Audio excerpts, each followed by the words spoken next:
Hello friends, मैं वजरुद्दीन और आप देख रहे हैं आपका अपना चैनल विद्या भवन। तो फ्रेंड्स, आज हम बात करने वाले हैं हमारा मोस्ट इम्पॉर्टेंट टॉपिक गुरुत्वाकर्षण बल।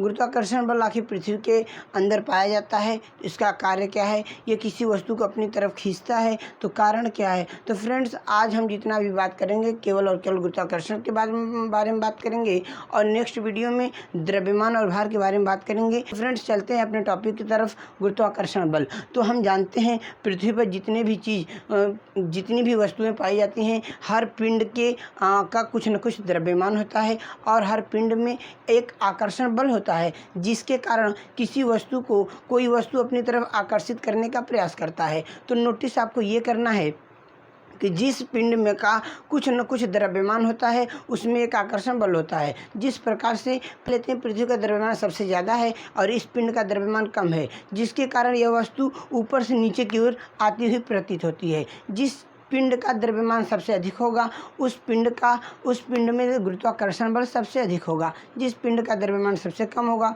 उस पिंड में आकर्षण बल सबसे कम होगा। तो फ्रेंड्स, जिस प्रकार से इस गुरुत्वाकर्षण बल को सबसे पहले गैलीलियो ने बताया था और इस पर सबसे अधिक कार्य न्यूटन ने किया था। न्यूटन जब एक सेब के पेड़ के नीचे बैठे हुए थे तो उन्होंने देखा कि सेब उनके टूटकर उनके सर पर जब गिरता है तो न्यूटन सोचने लगते हैं कि आखिर सेब पेड़ से नीचे ही क्यों गिरा, आखिर यह सेब ऊपर क्यों नहीं चला गया।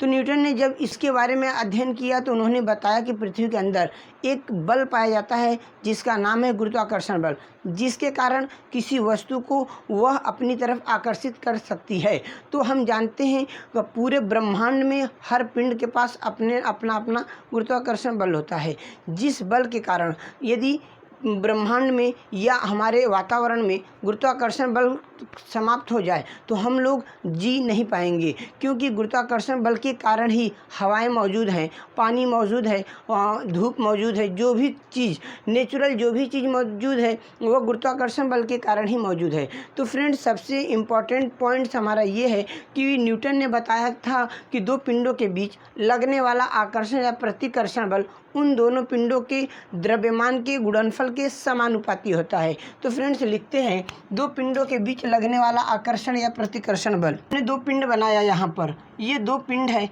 इन दोनों पिंडों के बीच लगने वाला आकर्षण या प्रतिकर्षण बल इन दोनों पिंडों के द्रव्यमान के गुणनफल के समानुपाती। तो मान लेते हैं इस पिंड का द्रव्यमान m1 है और इस पिंड का द्रव्यमान m2 है। जब इस पिंड का द्रव्यमान m1, इस पिंड का द्रव्यमान m2 है और इन दोनों पिंडों के बीच की दूरी r, जब न्यूटन ने बताया कि दो पिंडों के बीच लगने वाला आकर्षण या प्रतिकर्षण बल जो भी बल कार्य करता है इन पिंडों के द्रव्यमान के गुणनफल के समानुपाती, तो ये मान लेते हैं ये बल है और यह बल द्रव्यमान के गुणनफल के समानुपाती होता है। ये m1 है, ये m2 है, द्रव्यमान है, हमने गुणनफल कर दिया, इसका ये समानुपाती का चिन्ह है, जिसको हमने पीछे ही डिस्कशन किया हुआ था कि समानुपाती क्या होता है, मतलब बल का मान बढ़ाते जाते हैं तो द्रव्यमान का मान भी बढ़ता जाता है। तो द्रव्यमान के गुणनफल के समानुपाती होता है, ये इक्वेशन फर्स्ट हो गया। फिर उन्होंने बताया कि उन दोनों पिंडों के बीच लगने वाला बल दूरी के वर्ग के व्युत्क्रमानुपाती होता है। दूरी के वर्ग के व्युत्क्रमानुपाती होता है, तो हमने दूरी के वर्ग के दूरी ये है r, हमने इसका वर्ग कर दिया, ये इसका व्युत्क्रमानुपाती होता है। हम ये इस इक्वेशन सेकेंड। अब जब हमने इन दोनों इक्वेशन को सॉल्व किया तो न्यूटन ने जब इन दोनों इक्वेशन को इक्वल किया, हम इस बराबर करते हैं, तो उन्होंने देखा कि ये जो अनुक्रमानुपाती होता है m1 m2 अपान के r का स्क्वायर। फिर उन्होंने बताया कि इन दोनों यहाँ पर इस समीकरण को बराबर करने के लिए कोई एक नियतांक होना जरूरी है और उस नियतांक को वह नियतांक कैपिटल G m1 m2 अपान के r स्क्वायर, ये कैपिटल G इन्होंने लिया और इसका एक नियतांक बनाया। इस G को सबसे पहले कैवेंडिश ने दिया था,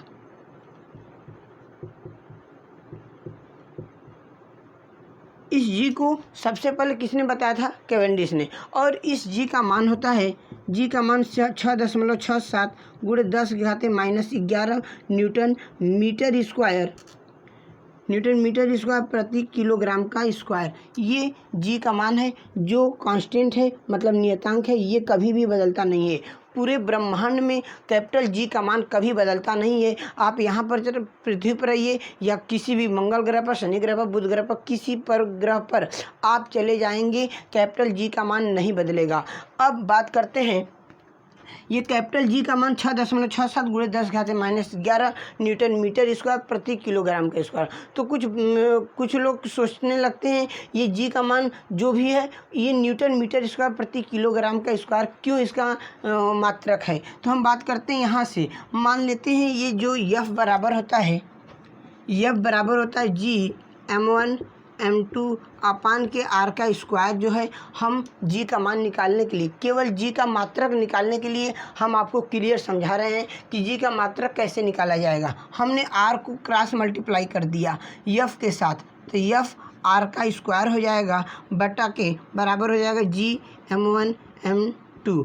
अब यहाँ से जी का मान निकालना है तो यफ आर का स्क्वायर ये गुणा है भागा हो जाएगा m1 m2। अब यहाँ से जी का मात्रक निकाल सकते हैं, क्या होगा, यह बल, ये बल है, यह बल है तो बल का मात्रक होता है न्यूटन, बल का मात्रक न्यूटन, और आर स्क्वायर है मतलब मीटर है तो ये न्यूटन मीटर स्क्वायर हो गया, और बटा के द्रव्यमान है, द्रव्यमान का मात्रक होता है किलोग्राम का स्क्वायर। बस न्यूटन मीटर स्क्वायर प्रति किलोग्राम का स्क्वायर ये होता है जी का मात्रक। ये आप नोट करेंगे, मोस्ट इम्पॉर्टेंट है, ये पूरे ब्रह्मांड में कभी बदलेगा नहीं। तो फ्रेंड्स आई होप आपको समझ में आ गया होगा। बात करते हैं गुरुत्वाकर्षण के बाद एक होता है जिसे गुरुत्वीय त्वरण के नाम से जानते हैं, या गुरुत्वीय त्वरण। किसी भी पिंड को पृथ्वी अपनी तरफ आकर्षित करती है, मिस खींचती है, पृथ्वी अपनी तरफ आकर्षित करती है, तो इस पिंड में इसके गति में एक त्वरण उत्पन्न होता है जिसे गुरुत्वीय त्वरण के नाम से जाना जाता है। अब इस गुरुत्वीय त्वरण को प्रदर्शित करते हैं, ये गुरुत्वीय त्वरण है, गुरुत्वीय त्वरण। गुरुत्वीय त्वरण को स्मॉल जी से प्रदर्शित करते हैं और इस स्मॉल जी का मान होता है 9.8 मीटर प्रति सेकंड का स्क्वायर। अब आप सोच रहे होंगे 9.8 मीटर प्रति सेकंड का स्क्वायर कहाँ से आया, तो हम आपको बताते हैं। मान लेते हैं ये पृथ्वी है, ये पृथ्वी, और पृथ्वी का ये भूमध्य रेखा है, और भूमध्य रेखा ये ध्रुव है। भूमध्य रेखा पर जी का मान सबसे कम होता है, ये भूमध्य रेखा है, और भूमध्य रेखा पर जी का मान सबसे है। अब जब भूमध्य रेखा से हम ऊपर जाएंगे, मिस ये ध्रुव है, ये ध्रुव है, ये 90 डिग्री, ये 90 डिग्री। तो जब पृथ्वी ध्रुव से भूमध्य रेखा से हम लोग ऊपर चलते हैं तो ध्रुव पर ऊपर जाते हैं तो जी का मान बढ़ता है। जब ध्रुव से चलते हैं तो जी का मान बढ़ता है, यहाँ से भूमध्य रेखा से ऊपर जाने पर जी का मान बढ़ता है, और भूमध्य ध्रुव से नीचे आने पर जी का मान घटता है। अब बात करते हैं जी का मान ये कहाँ से आया, तो जी का मान इस सेंटर पॉइंट से, ये केंद्र है, केंद्र पर जी का मान 0 होता है। आप इस पॉइंट को नोट करेंगे, केंद्र पर जब इस केंद्र से उन्होंने 45 डिग्री के भूमकोण पर, 45 डिग्री अक्षांश रेखा पर उन्होंने जी का मान प्राप्त किया। जी का मान 9.8 मीटर प्रति सेकंड का स्क्वायर। ये 45 डिग्री अक्षांश है, ये 45 डिग्री अक्षांश है। इसी पॉइंट पर उन्होंने प्राप्त किया 9.8 मीटर प्रति सेकंड स्क्वायर। मिस आप इतना समझ गए होंगे कि जब भूमध्य ये ध्रुव पर रहते हैं तो जी का मान सबसे अधिक होता है, ध्रुव से जब नीचे जाते हैं भूमध्य रेखा की तरफ तो जी का मान घटता हुआ प्रतीत होता है, या भूमध्य रेखा से ऊपर जाते हैं तो जी का मान बढ़ता हुआ प्रतीत होता है। या आप नीचे जाएंगे तो बढ़ेगा, ऊपर जाएंगे तो घटेगा। फ्रेंड्स आई होप आपको समझ में आ गया होगा ये जी का मान है क्या, जी का मान कितना होता है, इसका मात्रक मीटर प्रति सेकंड का स्क्वायर। तो फ्रेंड्स अब बात करते हैं कि जी का मान, जब न्यूटन ने गति विषयक नियम 3 समीकरण दिया और वह समीकरण क्या होता है इसके विषय में बात करते हैं, कब प्लस होता है कब माइनस होता है। एग्जाम्पल की तरफ चलते हैं, मान लेते हैं ये हमारी पृथ्वी है, और जब हम पृथ्वी से किसी पिंड को ऊपर की तरफ फेंकेंगे, मान लीजिए ये पिंड है, हमने पृथ्वी से इस पिंड को ऊपर की तरफ फेंका, और जब हम ऊपर की तरफ फेंकते हैं तो यहाँ पर प्रारंभिक वेग क्या होता है, प्रारंभिक वेग u, जिसे u होता है जो सबसे अधिक होगा, क्योंकि यहाँ से हम फेंकना स्टार्ट करेंगे तो पिंड यहाँ से स्टार्टिंग पॉइंट से जाएगी तो इसके वेग में परिवर्तन होगा। एक समय ऐसा आएगा पिंड का यहाँ पर अंतिम में, जहाँ अंत में पिंड पहुँचेगी वहाँ पर इसका वेग कितना हो जाएगा, 0 हो जाएगा। तो पिंड को हमने जहाँ से फेंकना स्टार्ट किया वहाँ प्रारंभिक वेग है, उस प्रारंभिक वेग का मान सबसे अधिक होता है।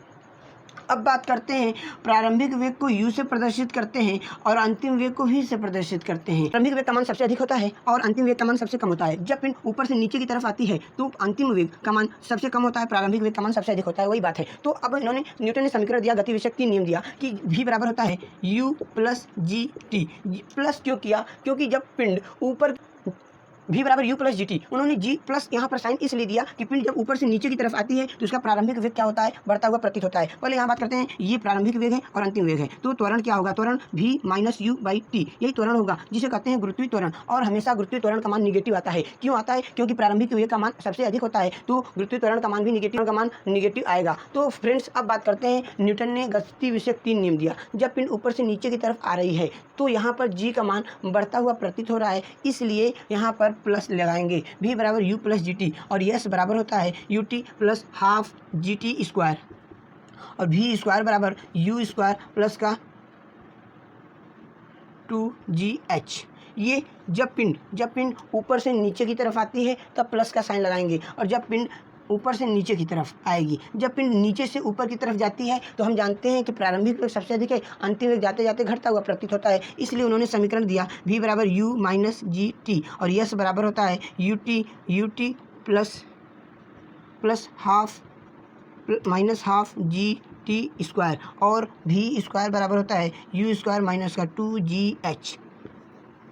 और उन्होंने बताया पिंड ऊपर की तरफ जाती है तो ये g का मान घटता हुआ प्रतीत होता है, जब पिंड ऊपर से नीचे की तरफ आती है तो पिंड बढ़ता हुआ प्रतीत होता है, इसीलिए और ऊपर से नीचे आने के पर g का मान पॉजिटिव होता है। अब फ्रेंड्स बात करते हैं, पॉइंट सबसे इम्पॉर्टेंट आपको नोट ये करना है, और हम ये भी जानते हैं ये पृथ्वी थी और यहाँ पर ये पृथ्वी कुछ यहाँ पर बीच में भूमध्य रेखा पर चपटी हुई है, यहाँ पर कुछ फैली हुई है। तो यहाँ पर हम देखते हैं अक्षांश रेखा पर या भूमध्य रेखा पर पॉइंट आप नोट करेंगे कि भूमध्य रेखा पर g का मान, भूमध्य रेखा पर g का मान होता है 0।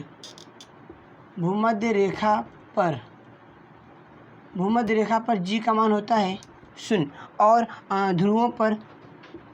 ध्रुव पर सबसे अधिक, यहाँ पर g का मान सबसे कम और ध्रुव पर सबसे अधिक। अब यहाँ पर ये हमारा केंद्र है, केंद्र पर ध्रुव का मान g का मान सबसे 0 होता है, केंद्र पर g का मान 0 होता है, भूमध्य रेखा पर g का मान कम होता है और ध्रुव पर g का मान सबसे अधिक होता है। जब पिंड ऊपर की तरफ जाती है तो g का मान घटता हुआ प्रतीत होता है। ये गति विषयक 3 नियम न्यूटन ने बताया था, जिसके आधार पर हम लोग क्वेश्चन को सॉल्व करते हैं। तो फ्रेंड्स आपको पॉइंट ये नोट करना है कि पृथ्वी के गुरुत्वाकर्षण, तो सूर्य, पृथ्वी और चंद्रमा के गुरुत्वाकर्षण बल के कारण ही पृथ्वी पर ज्वार भाटा की उत्पत्ति होती है। ज्वार भाटा की उत्पत्ति क्वेश्चन सबसे इम्पोर्टेंट, बार बार एग्जाम में पूछा जाता है कि और सूर्य, इन तीनों के गुरुत्वाकर्षण बल के कारण ही ज्वार भाटा की उत्पत्ति होती है, जिसे इंग्लिश में टाइड्स कहते हैं। अब इसी के कारण ज्वार भाटा की उत्पत्ति होती है। तो फ्रेंड्स बात करते हैं ज्वार भाटा क्या है, तो सबसे अधिक चंद्रमा के सबसे अधिक गुरुत्वाकर्षण बल के कारण अत्यधिक ज्वार भाटा दिखाई देता है। अब एक और पॉइंट है कि पृथ्वी पर जी का मान 9.8 मीटर प्रति सेकेंड स्क्वायर होता है, तो चंद्रमा पर जी का मान पृथ्वी के जी के मान का 1/6, पृथ्वी के जी के मान का 1/6 होता है। अब पॉइंट तीसरा है पलायन वेग। पलायन वेग क्या होता है, जब चंद्रमा पर पलायन